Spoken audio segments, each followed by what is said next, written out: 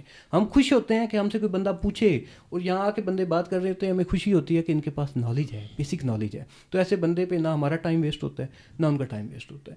تو میں یہی بات ہمیشہ میں یہی کرتا ہوں کہ آپ میچیور کلائنٹس بن کے آئیں ہمارے پاس, آپ کے پاس بیسک انفارمیشن پہلے سے موجود ہو تاکہ ہم آپ کو بہتر گائڈ کر سکیں. اسپورٹ میں کیا لائک کرتے ہیں آپ؟ اسپورٹ میں سر میں بیسیکلی والی بال کھیلتا رہا ہوں, میرے گاؤں کا یہ ایک فیوریٹ گیم ہوتی والی بال یار میرے تو ہاتھوں کو درد ہوتی ہے, وہ تو نہیں.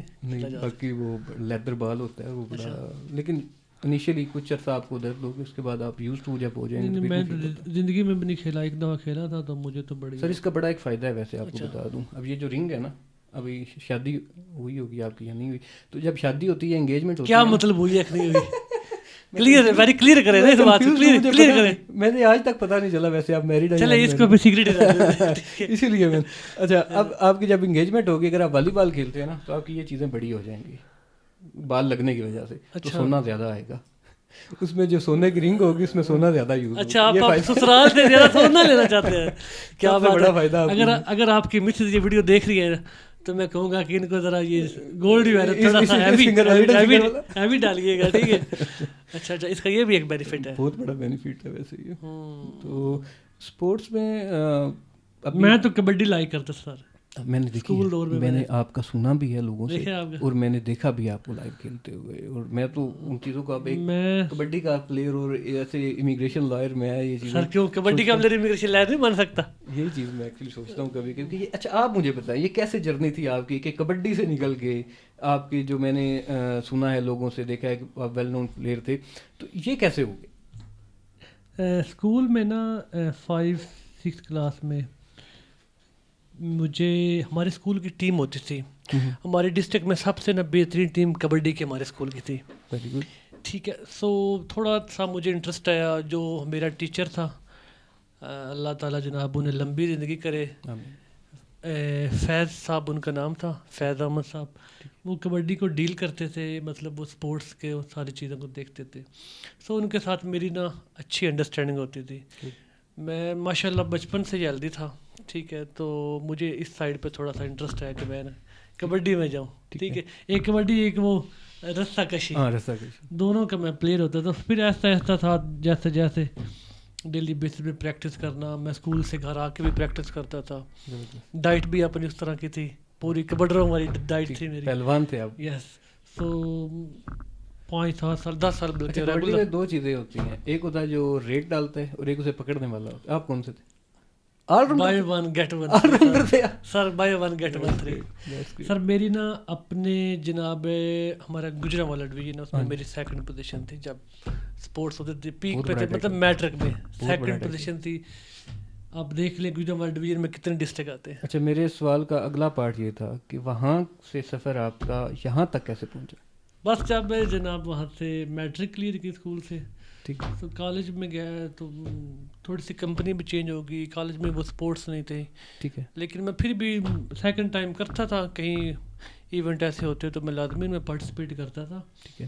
لیکن پھر کالج چلے گئے, یونیورسٹی چلے گئے, پھر ٹائم اتنا نہیں ہوا, ٹھیک ہے. تو پھر ڈیفینیٹلی بھائی تھے, برسٹر تھے, ان کی یہ فیلڈ تھی, تو مجھے بھی اس فیلڈ میں آنا پڑا ساتھ. پھر امیگریشن میں پھر ٹائم نہیں ملا, اتنے بزی ہو گئے کہ ابھی بھی مجھے شوق ہے, ابھی کہیں مجھے پتہ چلے کہ وہاں پہ ہے کبڈی ہے تو میں ڈیفینیٹلی, مجھے آفس سے جانا پڑے تو میں جا کے دیکھتا ہوں, اچھے پلیئر کو میں داد بھی دیتا ہوں اور رسپیکٹ بھی کرتا ہوں. آج بھی میرے اندر وہ پیشن ہے, ڈیفینیٹلی میں ابھی بھی کھیل سکتا ہوں. بالکل ٹھیک ہے. تو آپ کو پتہ ڈیلی پریکٹس تو میں کرتا ہوں, جم تو میں لگاتا ہوں, یہ ساری چیزیں ہیں. سو ابھی بھی میں کھیل سکتا ہوں, لیکن ٹائم نہیں اتنا ہوتا. اچھا ابھی آتے ہیں ہم, ایک نا میرا بڑا بیسک کنسرن ہے, اسٹوڈنٹ ویزا لوگ اپلائی کرتے ہیں بہت زیادہ. آپ کی نظر میں بینگ اے امیگریشن لائر, آپ کی نظر میں آپ اسٹڈی ویزا کو کیسا سمجھتے ہیں؟ اسٹڈی ویزا ڈیفینیٹلی جی, اسٹڈی ویزا جن لوگوں نے جن بچوں نے اسٹڈی کرنی ہوتی ہے فردر اسٹڈی کے لیے, ڈیفینیٹلی جب ہمارے بھی بڑے یو کے یو ایس اے کینیڈا سے ہی اسٹڈی کیا انہوں نے, چلے میں نے پاکستان سے اپنی ساری اسٹڈی کمپلیٹ کی ہے, لیکن لوگ جاتے ہیں پڑھنے کے لیے بھی, ہائر اسٹڈی کے لیے بھی, وہاں پہ پروفیشنل اپنی ساری چیزیں دیکھتے ہیں, لیکن اسٹڈی ویزا ان کو لینا چاہیے جنہوں نے ایک تو ڈگری کمپلیٹ کرنی ہو یا ڈگری کے ریلیٹڈ جانا ہو یا ان کی فریش ڈگری ہو پاکستان سے. اب ایک کا 2 سال 3 سال 4 سال کا گیپ ہے اسٹڈی میں, کوئی تک نہیں بنتا اس بندے کا visit visa study visa apply کرنا. بالکل صحیح. کہ اب گیپ کے ساتھ کبھی بھی وہ فریش کینڈیڈیٹ کو آپ اپنا بتائیں مجھے. بالکل صحیح ہے. میں تو سمجھتا ہوں کہ سب سے بڑا جو بے وقوفی ہوتی ہے وہ اسٹڈی ویزا اپلائی کرنا ہوتا ہے. اب پوچھیں کیوں؟ 3 وجہ سے. پہلی وجہ یہ ہے, آپ اگر اسٹڈی ویزا پہ جا رہے ہیں تو آپ نے انیشیلی 1 ایئر کی فیس پے کر دی. بالکل کینیڈین گورنمنٹ کو آپ نے 1 ایئر کی فیس پے کر دی. دوسری وجہ یہ ہے کہ آپ نے پھر دوبارہ فیس انہیں 1 سال بعد دوبارہ پے کرنی ہے. لوگ کہتے ہیں جی کنسلٹنٹس عام طور پہ یہ کہتے ہیں کہ جی آپ $8,000 $9,000 $10,000 یونیورسٹی کی فیس ہے, سسکیچوان والی سائڈ ایڈمیشن لے لیں. ان کا کبھی ویزا نہیں ہوا. آج تک کبھی اس طرح کی یونیورسٹی کا ویزا نہیں ہوا جس کی فیس بہت کم ہو. تو آپ کو اگر آپ ماسٹر پروگرام کے لیے جا رہے ہیں تو آپ کو منیمم $30,000 اپنے ذہن میں رکھنا چاہیے کہ اتنی میری دونوں سالوں کی فیس ملا کے ہوگی. 1 سال کی فیس آپ نے ایڈوانس میں دے دی. دوسرے نمبر پہ آپ نے $10,200 یا $10,000 آپ نے GIC میں رکھوا دیے, ڈپازٹ کروا دی. اچھا, یہ آپ کے تقریباً $40,000 بن گئے. پھر وہاں جا کے آپ نے ورک کتنا لو ہوتا ہے ایک اسٹوڈنٹ کو, وہ آپ کو بھی پتہ ہے, مجھے بھی پتہ ہے. تو آپ نے چھپ کے ہی کام کرنا ہے. جو اوور ٹائم کرتے ہیں, جو لیگل ورک ہے, اس پہ تو آپ کا گزارا ہی نہیں ہو سکتا. اس پہ تو آپ کا اپنی اگلے سال کی فیس بھی نہیں آپ بنا سکتے. آپ نے اپنی فیملی کو بھی سپورٹ کرنا ہے. فیملی یہ ایکسپیکٹ کر رہی ہوتی ہے کہ بچہ باہر بھیجا ہے, بے شک اسٹڈی ویزا پہ, لیکن ہمیں سپورٹ کرے گا. اچھا, اس کے بعد جو تیسری مین جو اس میں بیسک چیز آ گئی ہے, آپ کو اسٹڈی کمپلیٹ کرو گے, پھر آپ کو PSW ملے گا, پھر آپ PR کے لیے ایلیجیبل ہیں. مطلب کہ 4 سال آپ کو لگیں گے PR لینے میں. تو بجائے اس کے اگر آپ کی کوالیفیکیشنز پوری ہیں, آپ کی ایج پوری ہے, آپ ورک پرمٹ کے لیے ایلیجیبل ہیں, تو آپ ڈائریکٹ ورک پرمٹ پہ جائیں.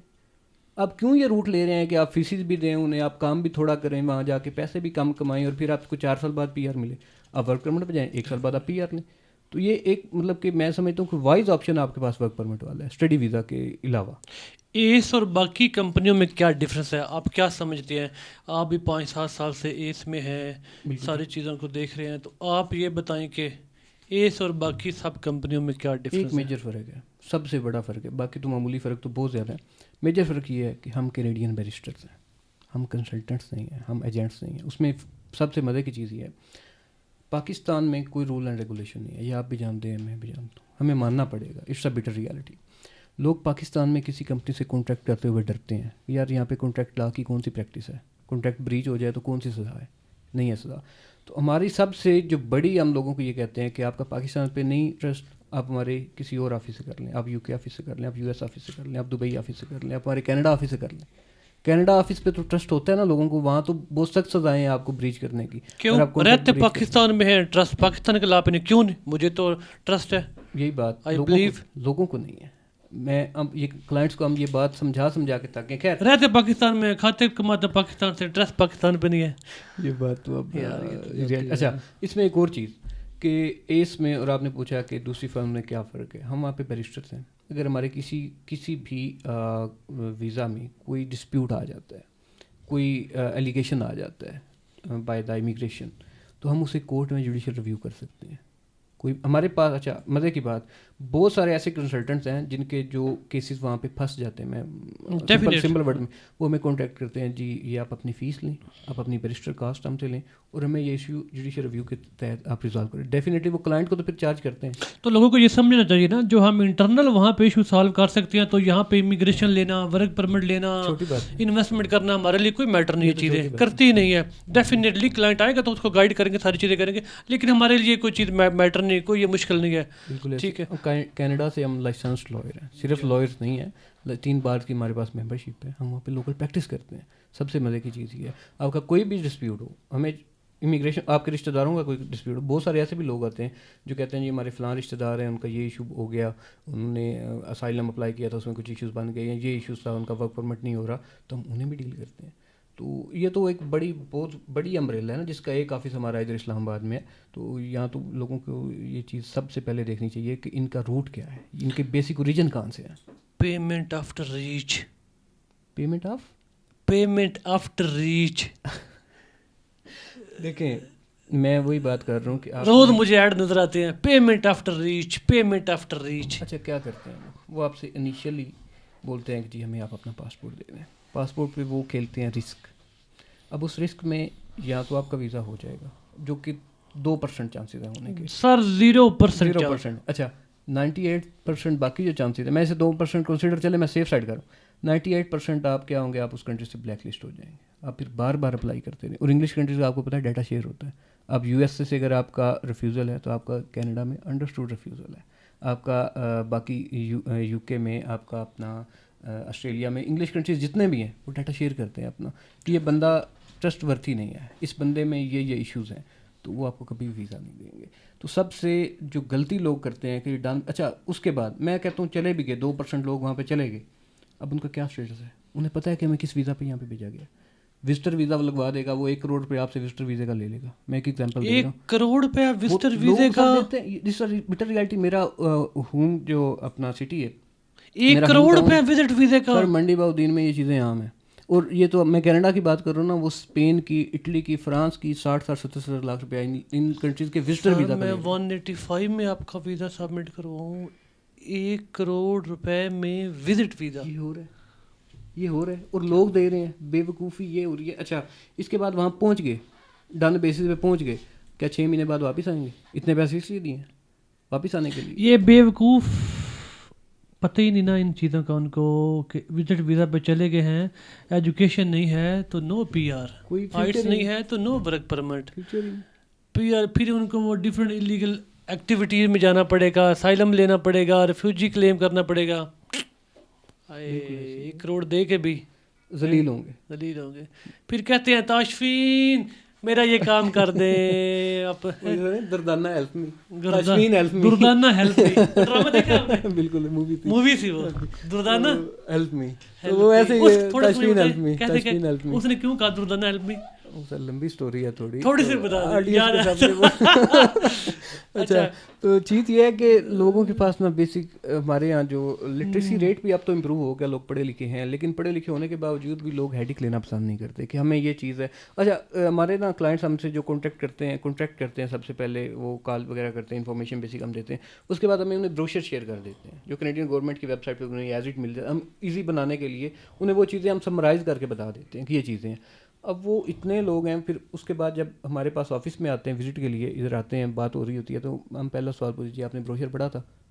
90% لوگ کہتے ہیں ہم نے نہیں پڑھا. تو یار ایک چیز آپ کو ہم نے اتنی محنت کر کے آپ کو کنسائز کر کے ساری چیزیں اس کی requirements each and everything بتا دی ہے، پھر بھی لوگ اسے پڑھنے کا ہیڈک نہیں لیتے.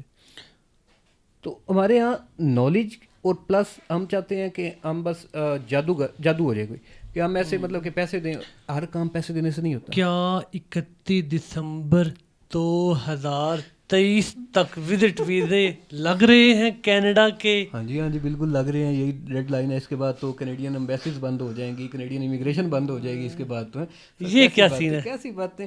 اب لوگوں کے میں نالج میں اور معصوم لوگ ہیں نا جو ایسے فراڈس کا حصہ بن جاتے ہیں. دیکھیں کوئی بھی کنٹری ہے، آپ کسی کنٹری کو لے لیں، دنیا کوئی بھی کنٹری ہے، کیا اس کی ایک اسپیسیفک ڈیٹ ہے کہ آپ اس ڈیٹ تک میری کنٹری میں آ سکتے ہیں، اس کے بعد آپ نہیں آ سکتے؟ تو کیا اس کے بعد اس لوگوں کی ضرورت ختم ہو جائے گی؟ یا اس کی جو انٹرنیشنل ٹریٹیز اس نے سائن کی ہیں مختلف کنٹریز کے ساتھ جو وہ باؤنڈ ہے کرنے کے لیے، کیا وہ ختم کر دے گا ایسی؟ مثال کے طور پہ اگر کینیڈا نے پاکستان سے ٹریٹی کی ہے کہ میرے لوگ آپ کی کنٹریز میں آ سکتے ہیں، آپ کے لوگ میرے کنٹریز میں آ سکتے ہیں، تو کیا 31 دسمبر اس کی لاسٹ ڈیٹ ہے؟ کیسی باتیں یہ کرتے ہیں. وہ لائف ٹائم کے لیے ہوتی ہیں چیزیں، اس میں کسی قسم کا بھی ایسا کوئی ایشو نہیں ہوتا. پھر کہتے ہیں کہ امیگریشن میں فراڈ ہے. لوگ اپنے ان کے ذہن فراڈی ہیں. لوگوں کے امیگریشن میں فراڈ نہیں ہے، لوگ خود فراڈ لگوانا چاہتے ہیں، اپنے ساتھ خود فراڈ کرتے ہیں. یہ بات آپ نے امیگریشن 100% سیکیور ہے، لیکن ہمارے لوگ ہمیشہ سے فراڈ کرواتے آئے ہیں یہی بات اپنی مسٹیک کی وجہ سے. Lack of knowledge, lack of documentation. جب پورے ڈاکومنٹیشن نہیں ہے تو کیسے امیگریشن ہو جائے گی؟ اب کسی کے پاس کوئی کلائنٹ آ گیا ہے، ہم تو امیگریشن لائے رہے ہیں، کبھی ایسا کیے نہیں، اس کا اب آپ 2-4 لاکھ اس کو دے رہے ہیں، اس کا دل کرتا ہے کہ آپ واپس جائیں، ڈاکومنٹیشن ہو یا نہ ہو، کہتا ہے آ جا بھائی، ہو جائے گا.